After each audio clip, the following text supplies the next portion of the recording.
Good morning students. आज class 9th का जो है फिजिक्स का एक नया चैप्टर हम लोग स्टार्ट करते हैं, वर्क एनर्जी एंड पावर। काफी इंटरेस्टिंग चैप्टर है वर्क एनर्जी एंड पावर। इसमें important topic kinetic energy, potential energy और जब से सबसे मोस्ट इंपॉर्टेंट एक थ्योरम है वर्क एनर्जी थ्योरम। तो ये आएंगे और न्यूमेरिकल भी ढेर सारे आएंगे, रीजनल क्वेश्चन। तो इसको करते हैं 3 सेशन या 4 सेशन का एक चैप्टर है। तो आज पहला सेशन इंट्रोडक्शन स्टार्ट कर लेते हैं। वर्क क्या है, वर्क के टाइप्स क्या है। सबसे पहले बात करते हैं वर्क की। हम लोग करते हैं काम वर्क। तो वर्क आप लोग इंग्लिश में पढ़ते हो ट्रांसटिव वर्क और इंट्रांसटिव वर्क। मतलब जो है अगर वर्क जो हो रहा है, कहीं दिख रहा है कुछ चेंजेज, किसी बॉडी में डिस्प्लेसमेंट हो रहा है या उसके शेप साइज में चेंजेज हो रहा है, तब ना वर्क होगा। जब हम वर्क कर रहे हैं, कर रहे वर्क है, लेकिन यहां पर कोई भी डिस्प्लेसमेंट नहीं, no changes in the shape और साइज, तो वर्क नहीं होगा। तो आज उसी वर्क और टाइप्स के बारे में हम बात करेंगे। तो वर्क क्या है? Work is the said to be done by force on a body. A force applied causes a displacement in the body. It is represent by capital word W.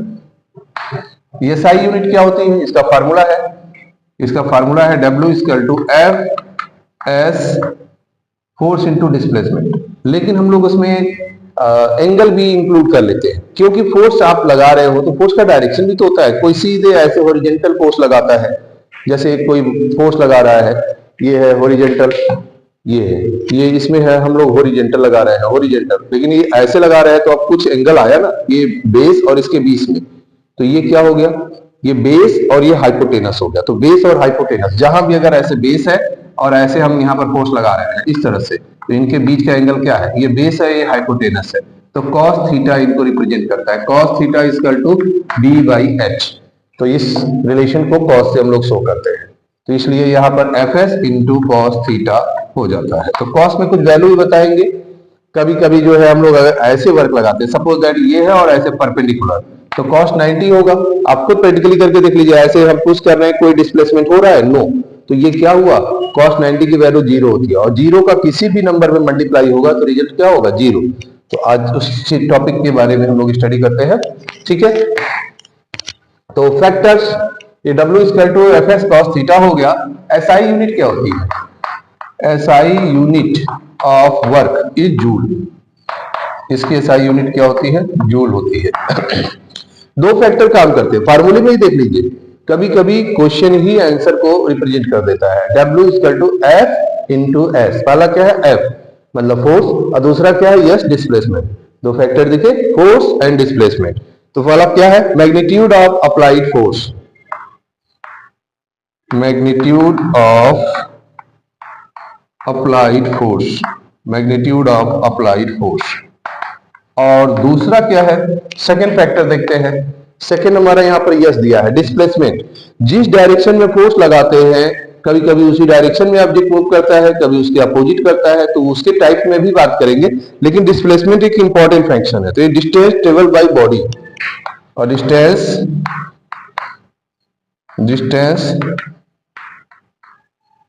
Travelled by body, ये एक important factor है। Distance travelled by body, हाँ, applied by force, applied by force. जब force लगाते हैं तो body में displacement होता है। तो ये दो फैक्टर इंपॉर्टेंट आ गए। अब हम टाइप्स ऑफ वर्क की बात करते हैं। टाइप्स ऑफ वर्क कितने तरह के होते हैं? टाइप्स ऑफ वर्क, तो सबसे पहले हम लोग बात करते हैं पॉजिटिव वर्क की। आज भी करते हैं ना, माँ बाप अक्सर आपको समझाते हैं पॉजिटिव सोचो बेटा, पॉजिटिव सोचो, पॉजिटिव सोचोगे तो रिजल्ट पॉजिटिव होगा। कई बार आप फील करिए, आप पॉजिटिविटी से भरे हुए हैं, हर समय अच्छी चीज हो रहे हैं, अच्छा करने की कोशिश कर रहे हैं, तो रिजल्ट अच्छा होता है, वाकई आपके अनुकूल होता है। क्योंकि वैसे ही फ्रीक्वेंसी प्रोड्यूस होते हैं, जैसा आप चाह रहे हो, करना चाह रहे हो, वैसे ही फ्रीक्वेंसी होती है। हर चीज का असर होता है, तो सोच का क्यों नहीं होगा? पॉजिटिव सोच होगा तो पॉजिटिव जो है वेव्स प्रोड्यूस होंगी। तो इसी तरह से यहां बात हो रही है टाइप्स ऑफ वर्क की। तो पहला वर्क हमारा क्या है? पॉजिटिव। पॉजिटिव वर्क में क्या हो गया? डायरेक्शन क्या होता है? When direction of object is same toward the applied force, the work done by from body an object should positive, इसमें पॉजिटिव कैसे करेंगे, अगर हम इस डायरेक्शन में फोर्स लगा रहे हैं और उसी डायरेक्शन में बॉडी का डिस्प्लेसमेंट हो रहा है, मतलब डायरेक्शन और वो डिस्प्लेसमेंट सेम है, तो direction of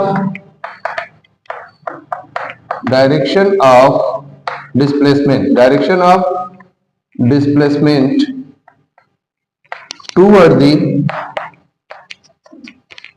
toward the force is positive work. ये क्या है, पॉजिटिव वर्क है। इसमें ढेर सारे एग्जांपल हो जाएंगे। हम लोग क्या ले सकते हैं, जैसे मूवमेंट कर रहे हैं, हाँ कार मूव कर रही है, तो कार मूव कर रही है आगे डायरेक्शन में, कोई फोर्स लगा रहे हैं उसी डायरेक्शन में आगे बॉडी मूव कर रहा है।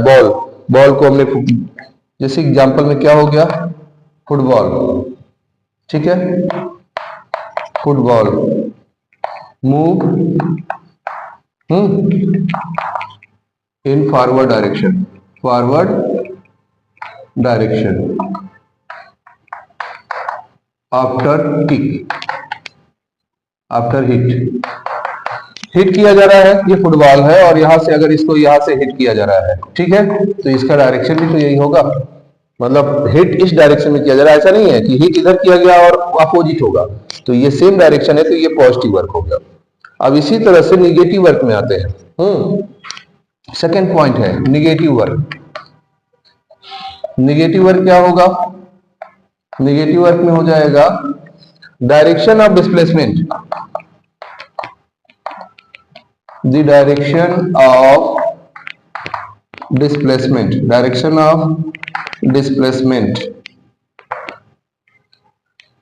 इज अपोजिट, किसका डायरेक्शन क्या होगा, अपोजिट टूवर्ड द फोर्स, जो फोर्स आ रहा है उसके अपोजिट होगा। सच एज एग्जाम्पल में क्या हो गया, आप कोई भी चीज ऊपर उठाते हो, हैवी लिफ्ट, तो ग्रेविटी हमेशा नीचे की तरफ खींच रही है, ग्रेविटी का फोर्स क्या है, उसमें ग्रेविटी जो वर्क कर रही है अगेंस्ट कर रही है, तो एक एग्जाम्पल इसमें आ जाएगा हमारा जो है ग्रेविटी का, जो है ग्रेविटी जब भी हम लोग करते हैं अपोजिट डायरेक्शन में लगता है, तो एग्जाम्पल में हो गया when object lift upward, when object lift upward,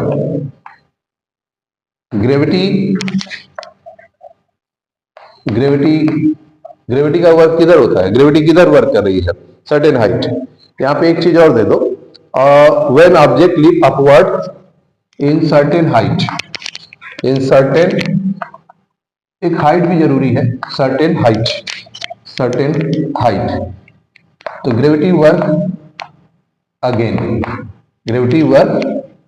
against, इसके अगेंस्ट ग्रेविटी वर्क करती है। तो ये हमारा हो गया पॉजिटिव वर्क और निगेटिव वर्क। दो एग्जांपल के साथ हमने पॉजिटिव और निगेटिव वर्क बता दिया हूं।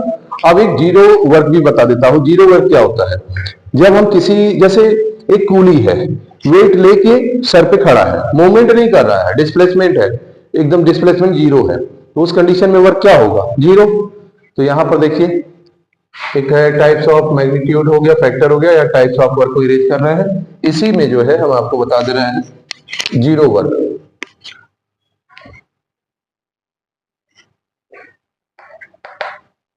जीरो वर्क या नो वर्क, इसे नो वर्क भी बोलते हैं। इसमें जब cos थीटा क्या हो, cos थीटा 90 डिग्री हो, तो इसमें इफ सबसे पहचान बड़ी होती है, if theta is equal to 90 degree then work will be zero, कैसे देख लेते हैं। cos 90 की वैल्यू क्या होती है, cos 90 degree is equal to 0 degree, तो अगर cos 0 है तो W इक्वल टू क्या होगा, Fs इंटू cos थीटा, तो अगर हमारा यहाँ पर Fs और cos की वैल्यू हम लोग क्या लेते हैं, cos 90 ले लेते हैं, तो देखिए 0 हो जाएगा, Fs into 0 equal to 0, result क्या होगा 0। तो ये हो गया। अब इस पे कुछ हम आपको न्यूमेरिकल एक दो करा देते हैं, इसके बाद जो है आगे बढ़ते हैं, नेक्स्ट टॉपिक में काइनेटिक में आएंगे। इरेज करते हैं।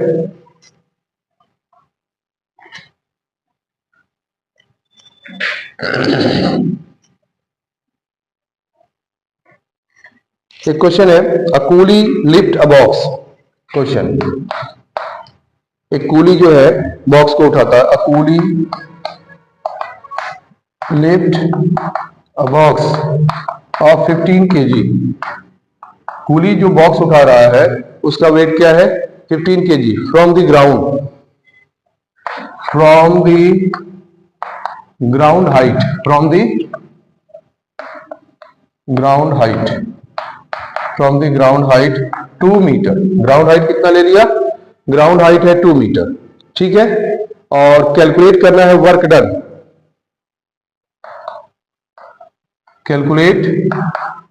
Calculate work done, work done if g equal to दे दिया है 9.8 मीटर पर सेकेंड स्क्वायर। एक क्वेश्चन और ले लेते हैं, साथ में 2 क्वेश्चन बता देंगे जिसमें थीटा को इन्वॉल्व कर लेते हैं। थीटा नहीं होगा इन्वॉल्व तो मतलब क्वेश्चन में जो है आपके एक तरह से वो नहीं आएगा। A force acting 5 Newton, a force acting 5 Newton on a body at angle 30 degree, at angle 30 degree. एक फोर्स एक्ट हो रहा है एक बॉडी पे और फोर्स की क्वांटिटी दिया हुआ है, कितना फोर्स लगा रहे हैं? 5 Newton on a body at angle 30 degree. और आगे क्या पूछा गया है? हाँ, हॉरिजॉन्टल डिस्प्लेसमेंट 6 हो रहा है एंड horizontal displacement 6 मीटर। कैलकुलेट वर्क डन निकालना है, ठीक है।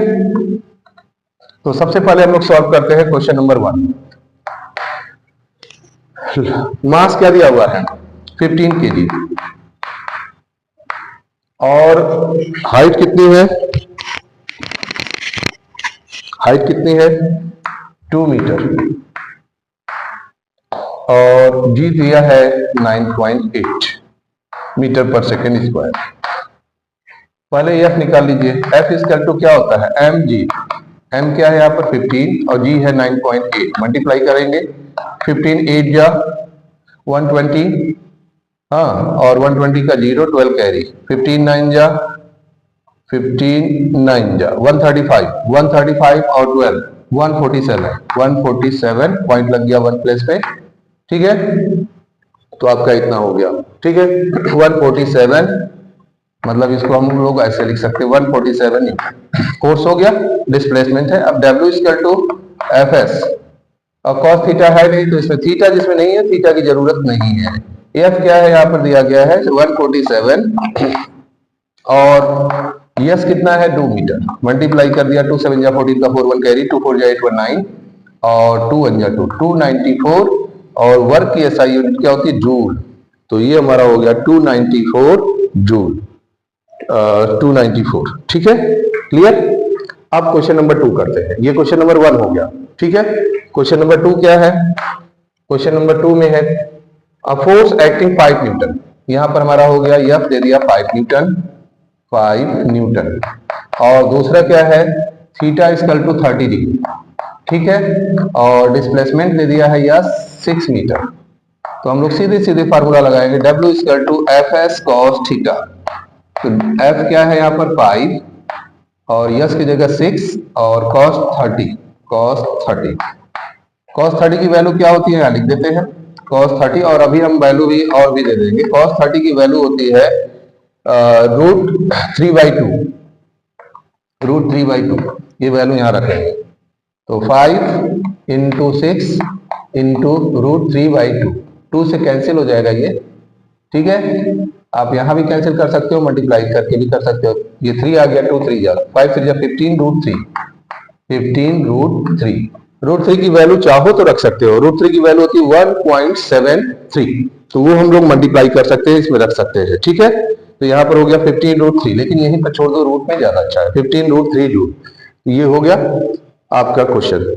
और कुछ वैल्यू हम दे दे रहे हैं यहाँ पर जो है एक टेबल बनाकर। cos 0 डिग्री इसकी वैल्यू होती है 1, cos 30 डिग्री √3/2 जो अभी आप यूज किए हैं, cos 45 1/√2 और cos 60 का 1/2 और cos 90 का 0। तो ये वैल्यू आपको याद रखना है। और इसी के साथ आज वर्क का पहला सेशन कंप्लीट हो गया। कल हम लोग स्टार्ट करेंगे काइनेटिक एनर्जी, उससे डेरिवेशन एक्सप्रेशन निकालना और कुछ न्यूमेरिकल, और पॉसिबल होगा तो पोटेंशियल एनर्जी या वर्क एनर्जी थ्योरम भी करेंगे। Okay, good day.